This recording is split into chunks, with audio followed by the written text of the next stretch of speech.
भगवा आतंकवाद का जो कंसेप्ट आया था तो वो पॉलिटिकल था।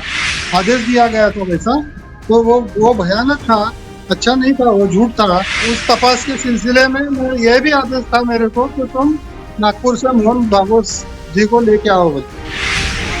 मालेगांव ब्लास्ट मामले में बड़ा पर्दाफाश। पूर्व एटीएस अधिकारी का सनसनीखेज दावा। मोहन भागवत की गिरफ्तारी की रची गई थी साजिश। मालेगांव ब्लास्ट मामले में 17 साल बाद सभी आरोपियों को बरी किए जाने के फैसले के बाद एक और सनसनीखेज खुलासा सामने आया है।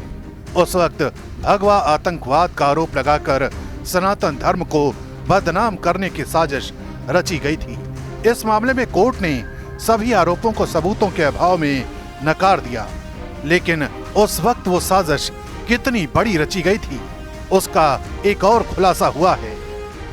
मामले की जांच कर रही एटीएस की टीम के एक पूर्व अधिकारी के दावे के मुताबिक मालेगांव ब्लास्ट में संघ के अहम चेहरे मोहन भागवत को आरोपी बनाने की साजिश रची गई थी।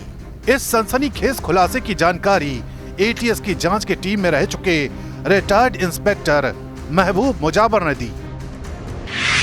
उनके दावे के मुताबिक उन्हें जांच के दौरान आरएसएस नेता मोहन भागवत को गिरफ्तार करने के निर्देश दिए गए थे। यही नहीं, एटीएस के पूर्व अधिकारी महबूब मुजावर ने यह भी दावा किया है कि यह सब भगवा आतंकवाद का झूठा नैरेटिव खड़ा करने के लिए किया गया था।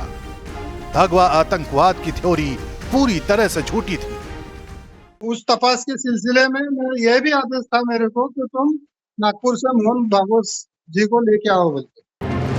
एटीएस के रिटायर्ड अधिकारी के मुताबिक उन्होंने ऐसे आदेश को नहीं माना क्योंकि ये आदेश बेहद संवेदनशील और डरावने थे, जिन्हें मानना संभव ही नहीं था। यही नहीं, मालेगांव ब्लास्ट केस में खुलासा करते हुए एटीएस के रिटायर्ड अधिकारी महबूब मुजावर ने यह भी दावा किया है कि उन्हें मोहन भागवत के अलावा राम कलसांगरा, संदीप डांगे और दिलीप पाटीदार जैसे लोगों के बारे में कुछ गोपनीय आदेश दिए गए थे।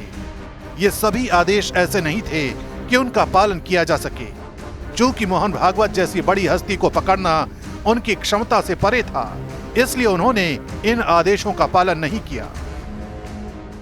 हाँ, यही कहा गया था मेरे को, आदेश दिया गया था वैसा, तो वो भयानक था, अच्छा नहीं था, वो झूठ था।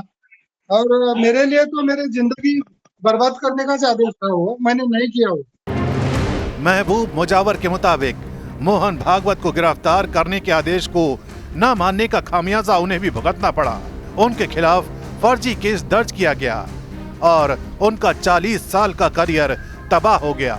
एटीएस के रिटायर्ड इंस्पेक्टर महबूब मुजावर ने यह भी बताया कि मालेगांव ब्लास्ट मामले में दर्जनों झूठ गढ़े गए थे। जब जो सत्य पे थे, जो भी सरकार थी, उनके तरफ से मेरे को कोई तब के इसके अंदर मेरे को दबाव था ही ना। मेरे को एक बार अंदर डाले, मैं इतना 40 साल नौकरी किया हूँ मैं पुलिस खाते में, 35 साल इंचार्ज बोल के काम किया, मेरे साथ ऐसा हो गया तो आगे कुछ भी हो सकता, मेरे बाल बच्चों के साथ कुछ भी हो सकता। लेकिन अब कोर्ट ने सभी 7 आरोपियों को बरी कर दिया है, जिसमें पूर्व बीजेपी सांसद साध्वी प्रज्ञा सिंह ठाकुर समेत lieutenant colonel Prasad Purohit, Sudhakar Chaturvedi, retired Ramesh Upadhyay शामिल थे। नहीं, मैं किसी पक्ष का नाम नहीं लूंगा, मगर तब भगवा आतंकवाद का जो कंसेप्ट आया था तो वो पॉलिटिकल था, और पॉलिटिकल था उसको खुश करने के लिए, उनके पोस्टिंग बढ़ोतरी के लिए ये जो परमवीर सिंह जैसे आदमी है, इन्होंने ये झूठा काम करना चालू किया और हमारे जैसे का बड़ी दिया इसके अंदर। महबूब मुजावर का दावा है कि उनके पास इस बात के दस्तावेजी सबूत हैं कि उस वक्त भगवा आतंकवाद की एक स्क्रिप्ट तैयार की जा रही थी। ये केस शुरुआत में एटीएस के पास था, बाद में एनआईए ने इसकी जांच संभाली और 17 साल के बाद एनआईए की कोर्ट ने सभी आरोपियों को सबूतों के अभाव में बरी कर दिया।